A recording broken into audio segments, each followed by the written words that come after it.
Hello my dear students, welcome back to all of you. कैसे हैं आप सभी लोग? बढ़िया है, मस्त है, जबरदस्त है।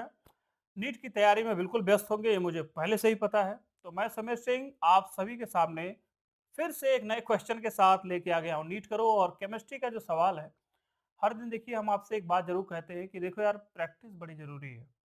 और प्रैक्टिस तभी हो सकती है जब आप अच्छे प्लेटफॉर्म पे अच्छी तैयारी करें और अच्छे तैयारी के साथ साथ सही डायरेक्शन में काम करें, है ना? तैयारी सभी करते हैं। पता है टॉपर कौन बनता है? जिसके पास टाइमिंग होती है, जिसके पास टाइम लैग होता है, जिसको पता होता है कि हमें इतने सेकंड में इस क्वेश्चन को कर लेना है। ठीक है? जैसे ये सवाल है, अगर इस सवाल को मैं कह दूं आपसे कि इस सवाल को आप देखते देखते कम से कम 20 सेकंड में आंसर करिए, तो क्या आप कर लेंगे? जरा पढ़िए सवाल क्या है। नीट 2013 में क्वेश्चन पूछा गया और क्वेश्चन में क्या है कि पोलर मॉलिक्यूल इनमें से कौन है। अब ये बहुत इंपॉर्टेंट सवाल है क्योंकि कई बार पूछा है पोलर क्या होते हैं, नॉन पोलर क्या होते हैं। ठीक है, तो हम कैसे इसको आइडेंटिफाई करेंगे? तो आप क्या समझे कि इसको कैसे सॉल्व करना है? पोलर मॉलिक्यूल इनमें कौन है, तो इसका हम एक ट्रिक बताते हैं आपको, है ना, जिससे आप पोलर मॉलिक्यूल अगर कभी आपको निकालने के लिए आ जाए तो आप बड़े आराम से निकाल लेंगे, है ना। पोलर कैसे निकालेंगे? एक बात तो हमेशा याद रखिएगा कि परफेक्ट ज्योमेट्री अगर कोई है, बहुत ध्यान से इसको कॉपी में नोट कर लीजिए। परफेक्ट ज्योमेट्री अगर है किसी की, ठीक है, परफेक्ट ज्योमेट्री, तो 101% वो चीज नॉन पोलर के केस में जाएगा। ठीक है, नॉन पोलर हो जाएगा बेटा, है ना। नॉन पोलर परफेक्ट ज्योमेट्री होनी चाहिए, लेकिन ज्योमेट्री में भी जो आपके लगे हुए एलिमेंट है, ठीक है, वो सिमिलर टाइप के होने चाहिए, है ना। उसके केस में हम कई इसमें कंडीशंस तो बहुत सारे हैं, जैसे इस क्वेश्चन के बारे में बात कर रहा हूं, क्योंकि यहाँ पे ये कहना सही नहीं होगा कि परफेक्ट ज्योमेट्री अगर हम देख लें तो वहां पे वो अप्रोच काम कर जाएगा। नहीं, इस क्वेश्चन पे जरा देखिए, परफेक्ट ज्योमेट्री होने के साथ साथ जो इसके लगे हुए एटम है, जैसे देखो बोरान के साथ फ्लोरीन 3 है ना, कोई और नहीं है। फ्लोरीन के बाद अगर F2Cl लिखा होता तो बात दूसरी हो जाती। हमारा जो अप्रोच है, जो समझाने का तरीका वो ये है कि परफेक्ट ज्योमेट्री का सेंस ये है, जैसे बोरान ट्राइफ्लोराइड BF3 दिया हुआ है।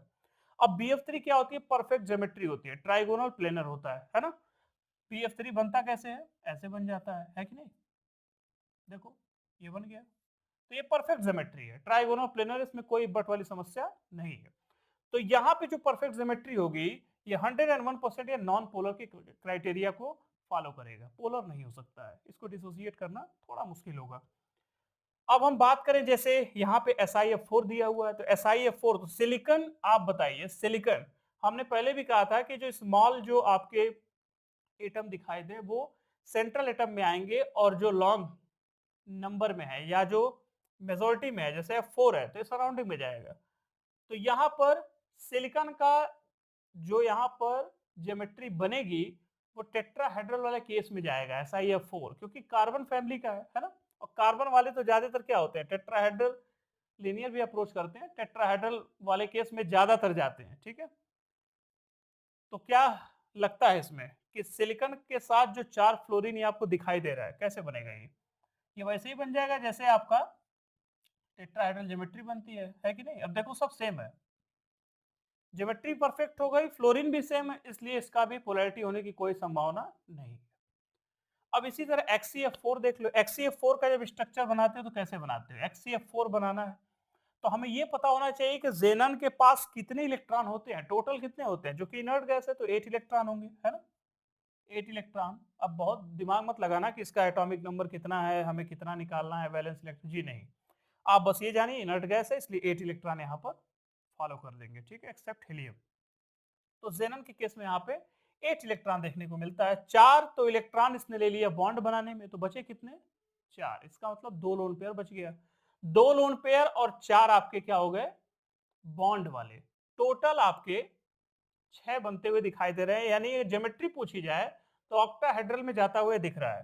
तो अगर हम XCF4 को बनाना चाहे तो कुछ ऐसे बनेगा, XCF4।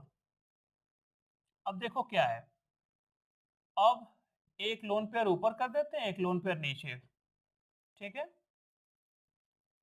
अब अगर हम पोलैरिटीज के केसेस में इसमें जब बात करें, ये एक दूसरे को कैंसिल करेंगे, ये एक दूसरे को कैंसिल कर देंगे, ये एक दूसरे को कैंसिल कर देंगे।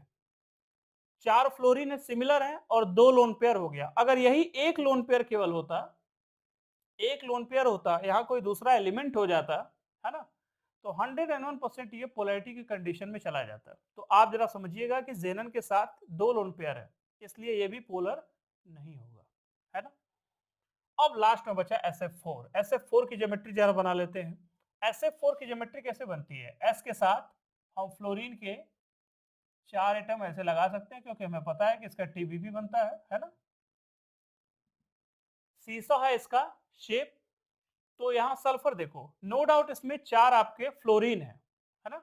लेकिन लोन पेयर को कैंसिल करने वाला कोई लोन पेयर नहीं दिखाई दे रहा है कि नहीं? अगर लोन पेयर को कैंसिल करने वाला कोई लोन पेयर दिखाई देता, तब हम कह सकते थे कि ये पोलर वाले कंडीशंस में नहीं जाएगा, है ना? तो अगर यहाँ पे 2 लोन पेयर होता, तो 101% क्या होता? पॉसिबिलिटी जो होती, वो क्या हो जाती? 2 लोन पेयर होने की वजह से। अगर 2 लोन पेयर सपोज करिए अप एंड डाउन पोजीशन में आ जाए, हालांकि ये पॉसिबल नहीं होता है क्योंकि आप ज्योमेट्री ऑलरेडी पढ़ रखे हैं, जानते हैं और आगे चल के हम भी इसको बताने वाले हैं, शेयर करने वाले हैं कि कैसे आप किसी की ज्योमेट्री शेप और या फिर गिवन जो स्ट्रक्चर है उसको कैसे बना सकते हैं, समझ सकते हैं। उसके लिए थोड़ा सा इंतजार आपको करना पड़ेगा, ठीक है? तो यहाँ पे सल्फर के केस में एक लोन पेयर है। अगर सपोज करें इस तरह का स्ट्रक्चर जैसे ये है, 2 लोन पेयर एक दूसरे को कैंसिल किया, वहां भी पॉसिबिलिटी हो सकती थी लेकिन नहीं हुई, है ना? तो इस तरह के कंडीशंस पे अगर हम बात करें, तो ऐसे केसेस में अगर वहां 2 रहा होता, मान लिया, तो वो फिर वो पोलर नहीं होता। लेकिन यहां पर एक ही लोन पेयर है, इसलिए क्या हो जाएगा? SF4 विल बी पोलर, ठीक है? तो यहाँ पर SF4 ज्योमेट्री क्या हो है? पोलर होती हुई नजर आ रही है, ठीक है? फिर भी अगर कोई डाउट अगर आपके मन में हो, शंका हो, समाधान हो, कोई दर्द हो, समस्या हो, तो आप लिख सकते हैं, हम उसका पूरा समाधान आपको करेंगे, ठीक है? तो आप पढ़ाई करते रहिए, कोई समस्या, कोई डाउट हो तो हमें जरूर शेयर करिएगा। हर शाम 6 बजे हमारी मुलाकात आपसे होती ही है और पसंद आने पर सेशन लाइक शेयर जरूर कर दीजिएगा ताकि वो लोग भी इससे जरूर लाभ उठा लें जो अभी नीट के एग्जाम की तैयारी में बहुत ज़्यादा व्यस्त है, ठीक है? तब तक के लिए कल फिर मिलते हैं शाम 6 बजे। पढ़ाई करते रहिए। All the very best. Thank you.